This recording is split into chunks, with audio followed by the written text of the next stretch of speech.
Anong tingin mo? Pababayaan ko na lang yung kawalang hiyaan ninyo? Huliin niyo na sila! Hindi pwede to! Hindi ako papayag! Presinto ka na magpaliwanag.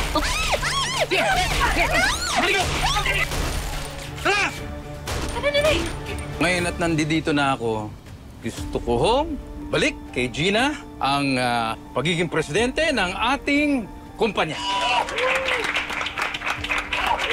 Ano, Susan? Ganito na lang ba tayo? Huwag ka mag-alala. Pagkapanganak ni Betsy, magagamit natin yung bata para magkapera. Si Maki, may nakuha daw siyang info. May kapatid pala yung Brian na yun. Kapatid sa labas. Baka may alam to. Nagtago sila sa Peñaranda. Kasama niya yung buntis tsaka yung nanay. Nagko-contract na ako eh. Nay, makanganak na ako. Nararamdaman ko na. Kailangan na natin umalis ngayon. Alam na nila, Robert, kung nasan tayo. Wala na sila dito. Wala nang tao, Dad. Narinig niyo yun? Sigaw ng nanganganak yun. Dito! Tara natin! Wait! Bakit na? Nay!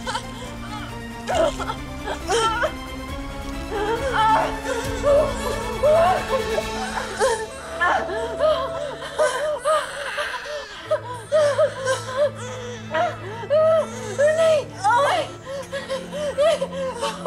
Bawa sa baby ko. Pero bakit na? Anak!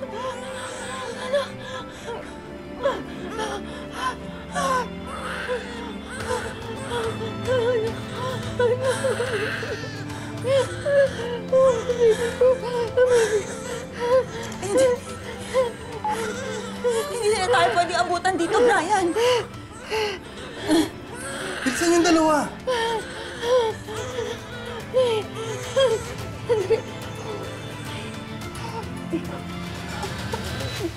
Dad, masyadong delikado. Hindi natin alam kung may kasama sila o armado sila. Hindi ako natatakot sa kanila. Kailangan kong makuha yung anak ko. Ito nang gagaling, Dad eh. Dito. Dali.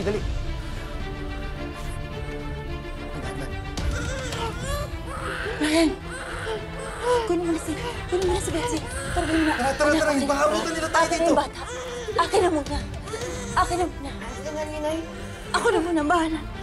Tara, hindi nila tayo pwedeng abutan dito. Sandali! Sandali!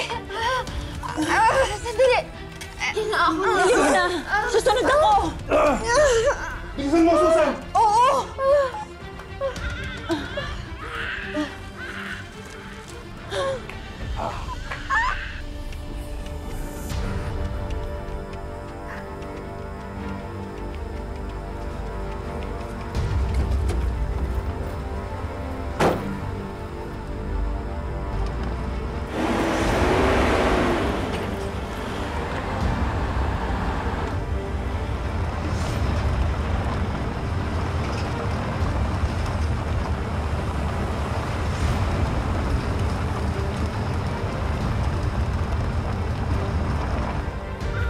Betsy! Huwag yung magtatago! Saan yung anak ko?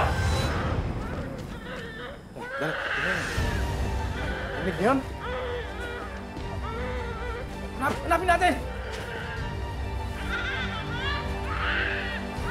Mga walang hiya kayo. Nasa lisihan ako!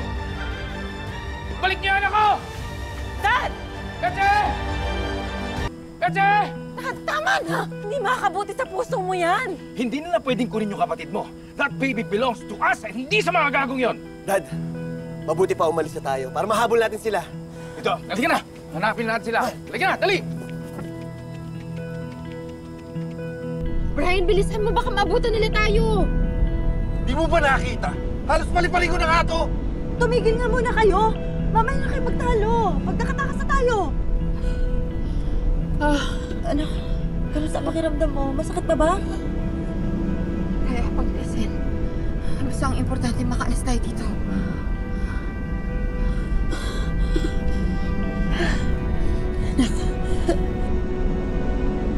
Hindi ko hahayaang makuha ka nila sa akin.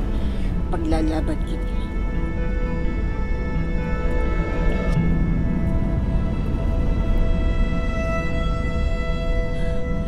Kahit hanggang kamatayan, hindi ako papayag na kunin ka nila sa akin.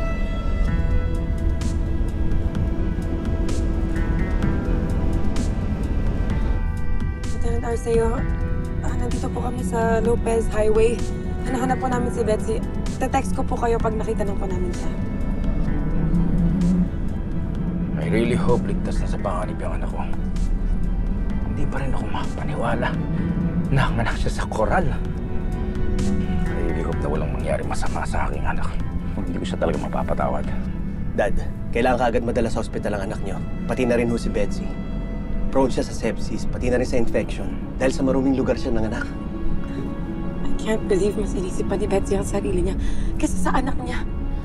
Mas inisip niya pang maligtas siya kaysa sa kalagayan ng anak niya. Kawawa nga ang aking anak eh. Isipin mo, kapapanganak pa lang niya. Nadamay na siya sa mga gulo namin ni Betsy. I feel you, Dad. I can't imagine kapapanganak lang na kapatid ko. Sobrang hirap na ng pinagdadaanan niya.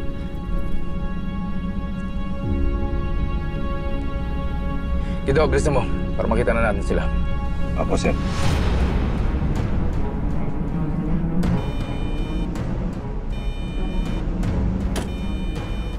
Anong nangyayari? Wala tayong gas. Hindi tayo abot sa gasoline station.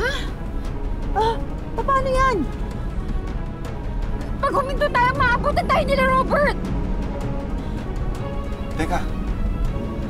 Yun. Doon tayo.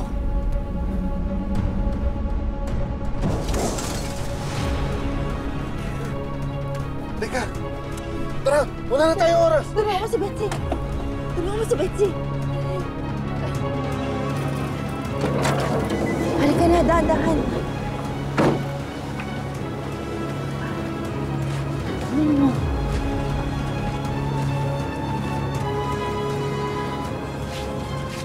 Alam ko nahihirapan ka, Nak. Pero konting tiis na lang. Tara, tara. Doon tayo.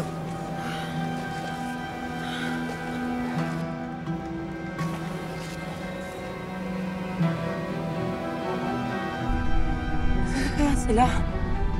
Tama ba't yung pinuntahan natin? Baka naman ibang yung dinaanan nila. Wala po ibang exit, ma'am. Ito lang po talaga.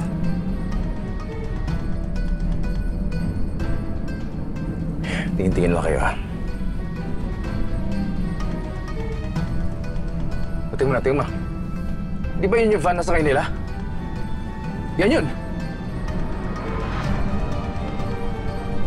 Oo nga, sir. Ito nga yun.